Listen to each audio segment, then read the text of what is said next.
ప్రభు, అలీ ఆదిల్ షా మహల్దారు తన యజమాని నుండి ఒక లేఖను తీసుకొచ్చి మహాద్వారం దగ్గర తమ అనుమతి కోసం వేచి ఉన్నారు అని దళవాయి దర్బారులో ఉన్న అళియ రామరాయలకు విన్నవించాడు.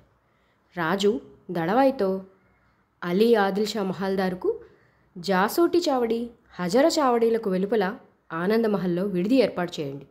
అతని హోదాకు తగినట్టుగా ఖర్చులు చెల్లించండి. అతనికి ఏ లోటు లేకుండా చూడండి అని ఆజ్ఞ జారీ చేశాడు. రాజు ఆదేశానుసారం దళవాయి మహల్దారును ఆనందమహల్కు పిలుచుకొని వచ్చాడు. ఖర్చులకు డబ్బు ఇచ్చాడు. సకల సదుపాయాలు కల్పించి ఆ విషయం రాజుకు తెలియపరిచాడు. ఆనందమహల్లో విడిది చేసిన మహల్దారు వేకువనే నిద్రలేచి చేతులు ముఖము కడుక్కొని నమాజ్ చేసుకున్నాడు. రాజు తనకు వెంటనే దర్శనం ఇవ్వకపోవడాన్ని గురించి అవమానంతో రగిలిపోతున్నాడు. నా ప్రభువు లేఖను అందుకోవడానికి నాకు తక్షణ అనుమతి ఇవ్వలేదు అంటే తనను అవమానపరిచినట్టేనని భావిస్తున్నాడు. అయినా ఏనుగు ఎక్కాలి అంటే ఆ ఏనుగు ఒడ్డు పొడవు బుద్ధి గురించి తెలిసి ఉండాలి కదా. అలాగే ఈ సమయంలో సంయమనం పాటించాలి అనుకున్నాడు. మరుసటి దినం రాజుగారితో తన రాకను తెలియపరుస్తూ మరో సందేశం పంపాడు. ప్రభువులు తాను తెచ్చిన లేఖను స్వీకరించుటకు అంగీకారం తెలియపరచలేదని, ఇది చాలా విచారకరమైన విషయమని, వీలైనంత త్వరగా దర్శనం ఇవ్వగలరని ఆ సందేశ సారాంశం.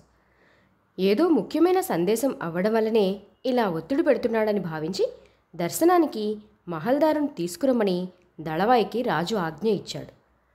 మహ్మదీయులు అవిశ్వాసులకు అభివాదం చేయరనే ఎరుకతో అళియ రామరాయలు తన సింహాసనం పక్కన ఒక బంగారు ఆసనం వేయించి ఆ ఆసనంపై పవిత్ర ఖురాన్ గ్రంథాన్ని ఉంచాడు. అభివాదం చేయడంలో ముసల్మానులు ఇబ్బంది పడకూడదని అతని ఆలోచన. అభివాదం చేసిన ముసల్మానులు తమ పవిత్ర గ్రంథానికి అభివాదం చేశామనే భావన కల్పించుటకే ఈ ఏర్పాటు చేశాడు. అలీ ఆదిల్ షా మహల్దారు అళియ రామరాయలకు అభివాదం చేస్తూ, రాజాదిరాజులకు అజాత శత్రువులకు సలాములు. ధర్మరక్షణ కోసం ప్రతినబూనిన మిమ్మల్ని నేనేమని స్తుతించగలను అంటూ పొగడడం ప్రారంభించాడు. అలియ రామరాయలు ఈ పొగడ్తలకు పొంగిపోయాడు. మహల్దారు తెచ్చిన లేఖను తన స్థానపతికి ఇస్తూ, ఈ లేఖను చదవండి అన్నాడు. నరపతులకు సలాములు. పితృసమానులైన ప్రభువులకు నమస్సులతో రాయినది. నా విషయంలో తమకు ఎటువంటి సందేహము వలదు. నేను తమరి దాసానుదాసుడును. తమ గౌరవానికి ఎటువంటి భంగం కలగకుండా, విజయనగర రాజ్య ప్రతిష్టకు భంగం రానియకుండా నడుచుకుంటాను. తమరు మీ ఒడిలో నన్ను కూర్చుండబెట్టుకుని పాలు తాపించిన రోజులను నేనెట్లు మరవగలను? మీకు విశ్వాసంగా ఉంటానని మాటిస్తున్నాను అంటూ స్థానపతి ఆ లేఖను చదివాడు. అలీ ఆదిల్ షా ప్రశంసలకు రాజు పరమానందభరితుడయ్యాడు, ప్రసన్నుడయ్యాడు. దర్బారు నిర్వహణ నిమిత్తం ఆనందమహల్కు బయలుదేరాడు. ఆనందమహల్లో రాజు తన దర్బారీకులు 72 నియోగాల మధ్య ఆసీనుడయ్యాడు. దళవాయి ఒకరు వచ్చి, తెలుగు దొమ్మరివారి బృందం ఒకరు సభాసదుల సమక్షంలో తమ విన్యాసాల ప్రదర్శనకు అనుమతి కోరుతున్నారు ప్రభు అంటూ వినయంగా విన్నవించుకున్నాడు. ప్రవేశపెట్టండి అని రాజు అనుమతి ఇచ్చాడు. దొమ్మరసానులు వెదురుగడలపైన ఆకాశంలో అప్సరసలు ఆడుతున్నారేమో అనేంత భ్రమను కలిగించారు. మధ్యలో ఒక పెద్ద వెదురు కర్రను, దానిని 4 వైపులా 4 బలమైన తాళ్లతో లాగి నిలబెట్టారు. వారి దగ్గర ఉన్న డోలును లయబద్ధంగా వాయిస్తూ ఉంటే పిల్లలు రకరకాల పిల్లి మొగ్గలు వేశారు. చూడడానికి ఇది ఒక వ్యాయామ ప్రదర్శనగా కనిపించినా దానిని ఒక కళారూపకంగా భావించి ప్రజలు ఆనందం పొందుతున్నారు. యవ్వనంలో ఉన్న యువతులు పిల్లి మొగ్గలను చేసే విన్యాసాలను అక్కడ ఉన్నవారు తన్మయత్వంతో చూస్తున్నారు. కేరింతలతో కేకలతో ఆడామగ గోజీలు పెట్టి దండాలు జబ్బలు చరుస్తూ అందరూ రకరకాల పిల్లి మొగ్గలు వేస్తున్నారు. గారడీ నాయకుడు కొట్టే డోలుకు, వేసే కేకలకు అనుగుణంగా రకరకాల విన్యాసాలు చేస్తున్నారు. ముఖ్యంగా స్త్రీలు ఎత్తుగా ఉన్న వెదురుగడ మీద ఆ పక్క నుంచి ఈ పక్కకు మొదట నెమ్మదిగా, ఆ తరువాత వేగంగా నడుస్తూ తీగ మీద నుండి కిందికి పడిపోతారేమో అన్నంత భయాన్ని కలిగిస్తూ తమ తమ నైపుణ్యాలను ప్రదర్శిస్తూ ఉంటే అందరికీ రోమాంచితంగా ఉంది. ఎత్తుగా ఉన్న స్త్రీ పురుషులు ఇరువురు గబగబా వెదురుకర్రపైకి ఎగబాకి శిఖరాగ్రం మీద నిలబడి కూర్చుని పడుకొని రకరకాల ఆశ్చర్యకరమైన విన్యాసాలను చూస్తూ చూపరులని సంభ్రమాశ్చర్యాలతో ముంచెత్తుతున్నారు. అక్కడి నుండి పల్టీ కొట్టి ఎదురుగడకు కట్టిన తాటి మిండి ఒక్క నిమిషంలో వేగంగా కిందకి జారి వచ్చారు. ఆఖరిసారిగా గడ మీదకు ఎగబాకిన స్త్రీ గిర్రున తిరుగుతూ తన చాతుర్యాన్ని ప్రదర్శించింది. దొమ్మరివారి ప్రదర్శన దాదాపుగా 2 గంటల పాటు సాగింది. రాజు మహల్దారు వైపు చూస్తూ, ఎలా ఉంది ప్రదర్శన అని అడిగాడు. మిక్కిలి వినోదముగా ఉంది ప్రభు. ఇటువంటి నిపుణులను పోషించే దయార్థ హృదయం ఒక విజయనగరాధీశులకే చెల్లు అంటూ వినయంగా 2 చేతులు జోడించి అభివాదం చేశాడు. దళవాయి ఒక పళ్ళెంలో ఆకులు, ఒక్కలు, కానుకలు తెచ్చి వారికి ఇచ్చాడు. దొమ్మరివాడు రాజు ముందు మోకరిల్లి తమ ఆకలిని తీర్చుకున్నటకు అడవి పందులను ఇప్పించవలసిందిగా వేడుకున్నాడు. రాజు అందులకు సమ్మతించి వారు కోరిన అడవి పందులను తెప్పించి వారికి ఇప్పించి సెలవు ఇచ్చాడు. ధర్మప్రభువులు అంటూ సాష్టాంగ దండ ప్రమాణం చేసి రాజుకు వారు వీపు చూపకుండా వెనుకకు వంగి వంగి నడుస్తూ దర్బారు నుండి నిష్క్రమించారు. పందులను తీసుకుని వస్తున్నప్పుడు మహల్దారు ముఖం చెట్లించడాన్ని గమనించిన అళియ రామరాయలు మహల్దారును ఉద్దేశించి, మీకు కలిగిన ఇబ్బంది ఏమిటి అని ప్రశ్నించాడు. నేను పుట్టుకతో ముసల్మాన్ను, అపవిత్రమైన ఈ జంతువును చూడడం నాకు అసహ్యం అన్నాడు. మహల్దారు మాటలు విన్న రాజుకు కోపం వచ్చింది. దూతను అవమానించడం ఎందుకని తమాయించుకున్నాడు. మహల్దారుకు మర్యాద చేసి తాంబూలం, అతని హోదాకు తగినట్లుగా కానుకలు ఇచ్చి పంపించి వేశాడు. మహల్దారు బీజాపూరులోని అలీ ఆదిల్షా దర్బారుకు వెళ్ళి సలాములు చేసి అన్ని వివరములు చెబుతూ దర్బారులో తనని అవమానించే విధంగా పందులను తెప్పించిన విషయం తెలుపుతూ అళియ రామరాయలకు ఇస్లాంపై గౌరవం లేదని చాడీలు చెప్పాడు. తక్షణమే మన సైన్యాలను విజయనగరం మీదకి దండెత్తి పోవలసిందేనని రెచ్చగొట్టే ప్రయత్నం చేశాడు. ముస్లింలకు అళియ రామరాయలు ఇస్తున్న గౌరవం గురించి కానీ, మసీదులు నిర్మించిన విషయం కానీ, తురకవాడలు నిర్మించిన విషయం కానీ, గోవధకు ఇచ్చిన అనుమతుల విషయం కానీ తెలుపకుండా విద్వేషాన్ని పెంచే అంశాలకు 1-2 చేర్చి మరీ చెప్పాడు.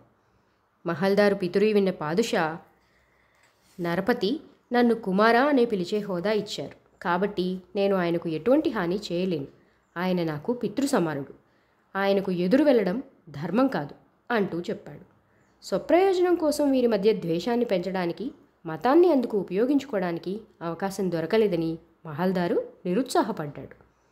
చాడీలు చెప్పి భంగపడ్డ మహల్దార్ అలీ ఆదిల్షా అనుమతి లేకుండానే 56 రాజ్యాల వారితో సమావేశమైన అహ్మద్నగర్ పాదుషా దగ్గరికి వెళ్ళాడు.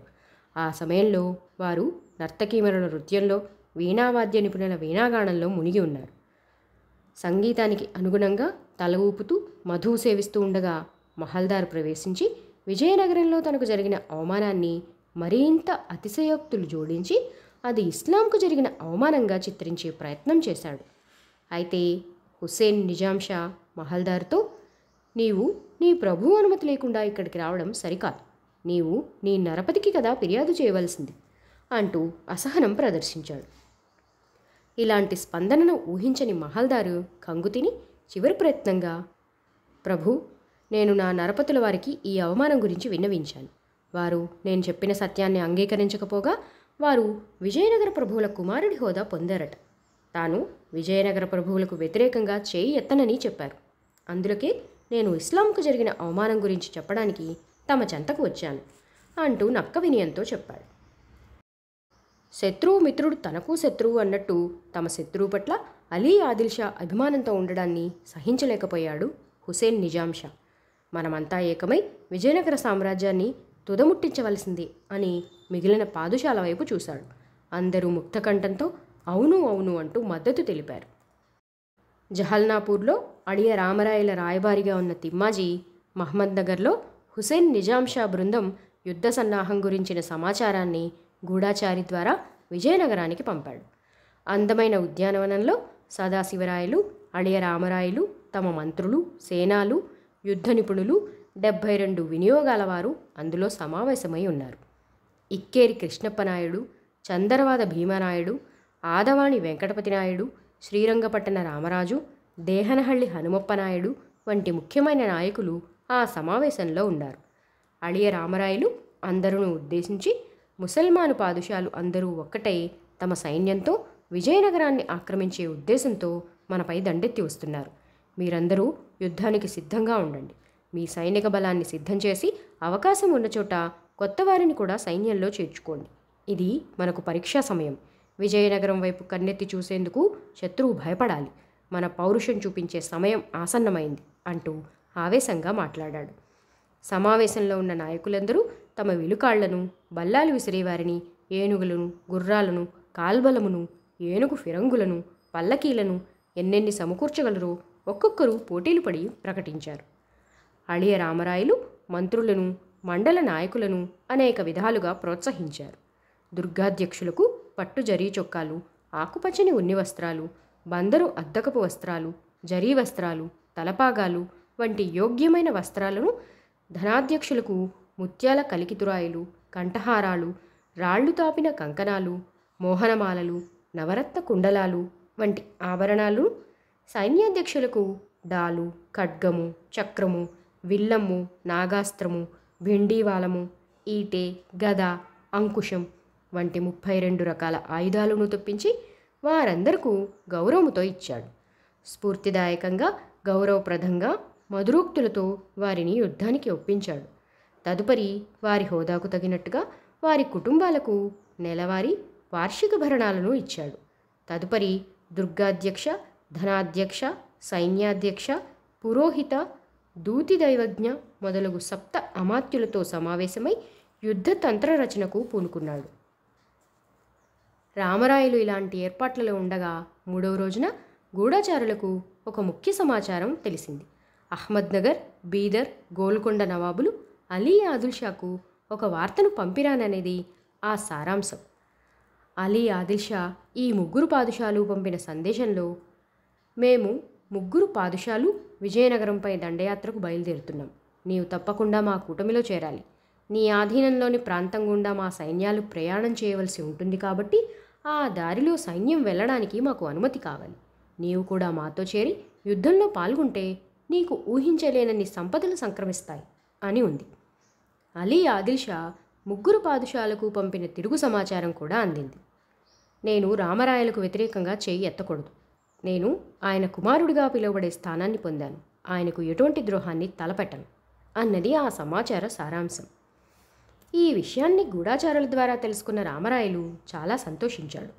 అలీ ఆదిల్షాకు సేనాపతి బిసలప్ప నాయకుని ద్వారా విలువైన వస్త్రాలు, ముత్యాలతో కూడిన తురాయి కంఠాభరణాలు, కంఠహారాలు, 5 జతల కొత్త అశ్వాలు కానుకగా పంపగా అలీ ఆదిల్షా వాటిని మిక్కిలి ఇష్టంతో స్వీకరించాడు. దానికి బదులుగా బిసలప్ప నాయకుని ద్వారా ఏనుగులు, గుర్రాలు, ఆభరణాలు, వస్త్రాలు, ఆభరణ అలంకృతమైన తలపాగాలు, ఉత్తమమైన శాలువాలు కానుకలుగా అళియ రామరాయలకు పంపాడు. అయితే త్రిపాదుషాలు అలీ ఆదిల్షాను వదిలిపెట్టదలుచుకోలేదు. సామదాన భేద దండోపాయాలను ప్రయోగించదలిచారు. మతాన్ని అడ్డుపెట్టుకోవాలని నిర్ణయించుకున్నారు. అంచేత అలీ ఆదిల్షాకు ఒక హెచ్చరిక లాంటి సందేశం పంపారు. నీవొక ముసల్మాను పాదుషావు. నీవు నీ రాజ్యాన్ని అవిశ్వాసి అయిన నరపతి రాజ్యంలో కలపడం సరికాదు. ఈ చర్య నీకు గొప్పదనాన్ని కానీ కీర్తిని కానీ తెచ్చిపెట్టదు. జరిగిందేదో జరిగిపోయింది. కనీసం ఇప్పుడైనా మాతో చేతులు కలుపు. మనం అందరం కలిసి విజయనగరాన్ని జయించే విధంగా వ్యూహం రచించినట్లయితే నీకు కీర్తి, ధనము లభిస్తాయి. నీవు మా మాటలు పెడచెవిన పెట్టినట్టయితే ఇబ్బందులు పాలవుతావు. నీ రాజ్యం ధ్వంసమవుతుంది. విజయనగరానికి వెళ్ళాలి అంటే నీ రాజ్యం గుండానే సైన్యం ప్రయాణం చేయవలసి ఉంటుంది. నీవు మా పక్షాన నిలవనప్పుడు దారిలోని పంట పొలాలను కూడా నాశనం చేసి సైన్యాన్ని నిలవరించటం సాధ్యం కాకపోవచ్చు. దారిలోని గ్రామాలను మా సైన్యపు వారి నుండి రక్షించడం కూడా కష్టమే. దోపిడీలు జరగవచ్చు. ఆ సైన్యం మహిళలను మానభంగం చేయవచ్చు. ఇవన్నీ జరగవని మేము వాటికి హామీ ఇవ్వలేము. నీవప్పుడు కాందిసీకుడు అయిపోతావు. నీవు తెలివైన నిర్ణయం తీసుకోగలవని అనుకుంటున్నావు అంటూ ఒక హెచ్చరిక లాంటి సందేశం పంపారు. ఆ సందేశం అందుకున్న అలీ ఆదిల్షా భయపడ్డాడు. అలాగని అతడికి అళియ రామరాయలకి ఇచ్చిన వాగ్దానాన్ని భంగపరచడం ఇష్టం లేదు. మరొకవైపు హుసేన్ నిజాం షా కూటమికి వ్యతిరేకంగా పనిచేసే ధైర్యమూ లేదు. 2 వైపులా నిష్ఠూరం కారాదనుకుని పాము చావకూడదు, కట్టె విరక్కూడదు అనే చందాన హుసేన్ నిజాం షాకు ఒక అస్పష్టమైన సందేశం పంపాడు. అలీ ఆదిల్షాను హుసేన్ నిజాం షా బృందం నయానా భయానా లొంగదీసుకున్న విషయం అళియ రామరాయల చెవుల్లోనూ పడింది. సేనాపతి బిసలప్పనాయుడు నరపతితో, అందరూ నవకోటి నారాయణుడు అని పిలిచే మీరు గొప్ప సార్వభౌములు, అసాధారణ శక్తివంతులు. మీరు ఈ విషయాన్ని తేలిగ్గా తీసుకోవద్దు. శత్రువులు సిద్ధమై మన వైపు కదులుతూ ఉన్నారని సమాచారం అందింది. మనం మిన్నకుంటే వారు మరింతగా చెలరేగిపోతారు. ప్రజలను వేటాడతారు, రాజ్యాన్ని ధ్వంసం చేస్తారు, రైతుల పంట పొలాలను నాశనం చేస్తారు. విజయనగరం దెబ్బను వారు మరిచినట్టున్నారు. మరొకసారి మన దెబ్బను రుచి చూపించవలసిందే ప్రభు అన్నాడు. అష్టప్రధానులు, సేనాపతులు, దళపతులు అందరూ ఈ విన్నపాన్ని ఏకగ్రీవంగా ఆమోదించారు. తలుపు తడుతున్న శబ్దం విన్న సంపజ్జగౌడ ఎవరు అంటూ తలుపు తీయడానికి వస్తూ అడిగాడు. నేను వలందిని. వస్తున్నా అంటూ తలుపు తీస్తూ రండి, విశేషంగా వచ్చారు అన్నాడు నవ్వుతూ. మీతో మాట్లాడడం మాకు విశేషమే. గొప్ప యోధులు, అందున మహారాజు అంగరక్షకులు. మీతో సంభాషించడం అంటే ఎవరికి ఇష్టం ఉండదు? హోదా వలన, యోధత్వం వలన ఏర్పడే ఇష్టాలు అవి ఉన్నంతవరకే ఉంటాయి. ఇలాంటి వినసొంపైన మాటల కోసమే నేను మీ దగ్గరికి రావడానికి ఇష్టపడతాను. మిమ్మల్ని కలవడం ఇది 6వ పర్యాయం. ఏదో ఒక సాకుగా మీ దగ్గరకు వస్తూనే ఉన్నాను. మహల్కు ఆజ్ఞ ఉండి మా యజమానురాలు వెళుతూ నన్ను వెంట తీసుకువెళ్ళింది. రేపటి ఉదయం వస్తానని చెప్పి నన్ను ఇంటికి వెళ్ళమన్నారు. ఈ దారిని వెళుతూ మీరు ఉన్నట్టు తెలిసి ఇలా వచ్చాను. మీరాక నాకునూ సంతోషమే. ఉన్నత స్థాయిలో ఉన్న మీరు చిన్నవారితో కూడా మీరు అంటూ గౌరవంగా మాట్లాడతారే, అదే నాకు మీ మీద గొప్ప ఆరాధనాభావాన్ని కలగజేస్తోంది అంటూ చలువరాతి దిమ్మపై కూర్చుంది. అది మా తండ్రి నాకు నేర్పిన సంస్కారం. సరే కానియండి, ఏమిటి విశేషాలు? ఒక్కరే ఇక్కడ ఇబ్బంది పడడం ఎందుకు? వివాహం చేసుకోవచ్చుగా. ముద్దుగుపై మీకోసం ఉందన్నారు కదా, ఆలస్యం ఎందుకు? కొంత సమయం అవసరం. మీకునూ తెలిసే ఉంటుంది, విజయనగర సామ్రాజ్యం యుద్ధ సన్నాహాలు చేస్తోంది. ఏ క్షణమైనా యుద్ధ ప్రకటన జరగవచ్చు. యుద్ధం ముగిసిన తరువాత వివాహం చేసుకోవాలనే ఆలోచనతో ఉన్నాను. ఇంకా ఆమెతో ఈ విషయం చర్చించలేదు. అది సరైన ఆలోచనే. ముద్దుగుపై అదృష్టవంతురాలు, మిమ్మల్ని భర్తగా పొందే విషయంలో. మీరు వివాహం చేసుకోవచ్చుగా. నేనా అని గట్టిగా నవ్వుతూ, మీరేమీ అనుకోకపోతే ఒక విషయం చెబుతాను. వేశ్యలు తమ శరీరాలను అమ్ముకోరు, అద్దెకిస్తారు. నేనొక వేశ్యను. వేశ్యలు నిత్య సుమంగళులు. మాకు వివాహాలు ఉండవు. మీరు దేవదాసియా? కాదు, నేను వేశ్యను. వేశ్యలందరూ దేవదాసీలు కారు, కానీ దేవదాసీలందరూ వేశ్యలే. మీ యజమానురాలు మిమ్మల్ని బాగా చూసుకుంటారా? చాలా బాగా చూసుకుంటారు. మంచి మనసు కలది. గొప్ప సాహితీకారిణి, నాట్యకారిణి. వీణ అద్భుతంగా వాయిస్తుంది. గొప్ప సంపద కలిగింది. దానగుణం మెండు. దేవాలయ నిర్మాణాలకు, చెరువులకు, బావులకు తరచుగా విరాళాలు ఇస్తూ ఉంటారు. మా వాళ్లలో అనేకులు దయగలిగినవారు. ఉండండి అని సంబజ్జగౌడ ఒక పళ్ళెం తెస్తూ, ఈ బ్రహ్మచారి ఇంట ఈ 2 అరటిపండ్లు తప్ప మరేమీ లేవు అంటూ ఆమెకు అందించాడు. మహాభాగ్యం, ఈ చక్కెరకేళీలు నాకు చాలా ఇష్టం అంటూ ఉండగా ఆ భావం ఆమె ముఖంలో ద్యోతకమైంది. మీ యజమానురాలి పేరు ఏమన్నారు? నాగసాని గారు. నాగసాని గారి దగ్గరికి మీరు ఎలా చేరారు? మా తండ్రికి మేము 6 మంది కూతుళ్ళం. పేదవాళ్ళం. పేదరికం పౌరుషానికి, వ్యభిచారానికి తల్లి లాంటిది. శూద్రకులాలకు చెందిన పేద కుటుంబాల బాలికలు చిన్న వయసులోనే వితంతువులైన మహిళలు పొట్టకుట్టి కోసం ఈ వృత్తిలోకి వస్తున్నారు. పల్లె ప్రాంతాల్లో కూడా వ్యభిచారం ఎక్కువగా ఉంది. ఒక్కొక్క పర్యాయం శత్రు రహస్యాలు తెలుసుకోవడానికి వారి ఇళ్లలో పని మనుషులుగా కూడా మమ్మల్ని ప్రవేశపెడతారు. మా యజమానురాలు సాహితీవేత్త కావడం మూలాన ఆమెకు నేను ఆంతరంగిక సేవికగా ఉన్నందున నాకు చదువు చెప్పించింది. అందుకారణంగా నేను పురాణ ఇతిహాసాలు చదువుకున్నాను. వీణ వాయించటం నేర్చుకున్నాను. మీకు ఒక విషయం తెలుసా? మాకు ఎన్ని ఎక్కువ కళల్లో అభినివేశం ఉంటే అది మా స్థాయిని మరింతగా పెంచి మాకు సంపన్నవంతులతో వ్యవహారాలను ఏర్పరుస్తుంది. నేను మా రాజుగారి దగ్గర ఇది గమనించాను. మీరు ఎప్పుడైనా మహల్కు వచ్చే వెసులుబాటు కలిగి ఉన్నారు. మరెవరికీ లేని విధంగా రాజుగారి ముందు తాంబూలం సేవించే అవకాశం మీకు మాత్రమే ఉంది కదా. రాజసభ అందంగా ఉండాలంటే అందులో ఉండవలసిన వివిధ వృత్తుల వారిలో వేశ్యలు ముఖ్యులు. అందున వేశ్యులను శుభశకునానికి ప్రతీకలుగా నమ్ముతారు. మన విజయనగర సామ్రాజ్యంలో వ్యభిచారం అధికారికం. మేము రాజుకు పన్ను చెల్లిస్తాం. మా నుండి వచ్చే ఆదాయాన్ని కైజీతపు సైన్యానికి జీతం ఇచ్చేందుకు వినియోగిస్తున్నారని విన్నాను. అవును, అది నిజమే. అయితే కవులు తమ రచనల్లో మీ గురించి చెడ్డగా రాస్తున్నారెందుకు? మీకొక విషయం తెలుసా? అలా రాసేవారిలో ఎక్కువలో ఎక్కువ మా సులే బజారు సందుల్లో తిరిగేవారే అంటూ చేతిని నోటికి అడ్డం పెట్టుకోమని నవ్వుతూ మరీ చెప్పింది. చెప్పడానికే శ్రీరంగనీతులన్నమాట అని నవ్వుతూ అన్నాడు సంబజ్జగౌడ. ఉన్నమాటేగా మరి. వ్యభిచారం అనేది స్త్రీ పురుషుల మధ్య జరిగే తాత్కాలిక లైంగిక ఒప్పందం. మీరు చెప్పే గొప్ప గొప్ప కవులందరూ శృంగార రసాస్వాదన గురించి రాయాలి అంటే మాతో వారికి అనుభవం కలిగి ఉండడం ఆధారం. మనం ఆ విశాలమైన వసారాలో కూర్చుందామా? మీతో మాట్లాడుతూ నేను నా శస్త్రాలను కవచాలను సిద్ధం చేసుకుంటాను అంటూ లోపలికి దారి తీశాడు. అయ్యో, మీ పనికి నేను భంగం కలిగించాను అంటూ వలంది అతన్ని అనుసరించింది.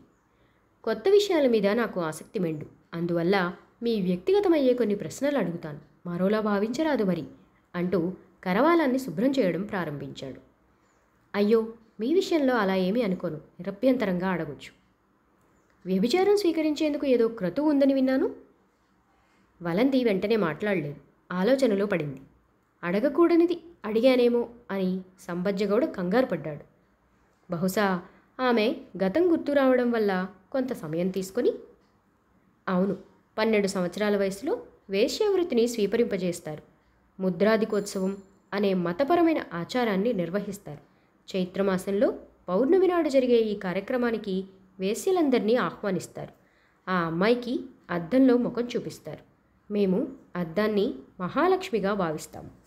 పెద్దలు ఆ అమ్మాయికి విటులను అర్థం చేసుకోవాల్సిన తీరు గురించి, వారితో వ్యవహరించవలసిన పద్ధతులను గురించి ఉపదేశిస్తారు. ఇంతటి తంతు ఉంటుందా? మరేమనుకున్నారు? మా జీవితాల గురించి మొట్టమొదటిసారిగా అడుగుతున్నది మీరే. అందరూ కోరిక తీర్చుకున్నామా, దుడ్డు ఇచ్చామా అన్నంతవరకే ఉంటారు. మా ఆవేదనలు చెప్పుకోవడానికి ఒక్క మగ పురుగు కూడా ఉండడు. మాకు మేమే ఒకరికొకరు మా బాధలు చెప్పుకుంటాం. ఆడది తన హృదయ వేదనలను మగాడితో చెప్పుకుంటే ఓదార్పు. అందుకే మీతో మాట్లాడుతూ ఉంటే నాకు మనసుకు హాయిగా ఉంటుంది అంది. వేశ్యలైనంత మాత్రాన చిత్కరించుకోవడం ఎందుకు? మాలో కూడా వివక్షలుంటాయి. ధనవంతులైన వేశ్యలకు సమాజంలో అపారమైన గౌరవం. మా యజమానురాలు ఈ నగరంలో పొందుతున్న గౌరవం మీకు తెలియంది కాదు. ఎటొచ్చి పేదరికంలో ఉన్న వేశ్యల బాధలు వర్ణనాతీతం. తమ కుమార్తెలను వ్యభిచారానికి పంపమని పేద తల్లిదండ్రులను ధనవంతులైన వేశ్యలు బలవంతం చేస్తారు. దుడ్డు ఆశ చూపుతారు. ఎక్కువ సంతానం ఉన్న పేద తల్లిదండ్రులు తమ పిల్లలను పోషించుకోలేక ఆడపిల్లలను ఇక్కడికి పంపుతారు. ఒక్కసారి ఈ ప్రపంచానికి వచ్చామా అంటే తిరిగి వెళ్ళే అవకాశమే ఉండదు. మా తల్లిదండ్రులకు మేము సంపాదించే దుడ్డు అవసరమే కానీ మేము కాదు అంటూ కళ్ళలో నీరు నింపుకుంది. బాధపడుకు వలంది, నీకంటూ ఒక మంచి రోజు తప్పకుండా వస్తుంది.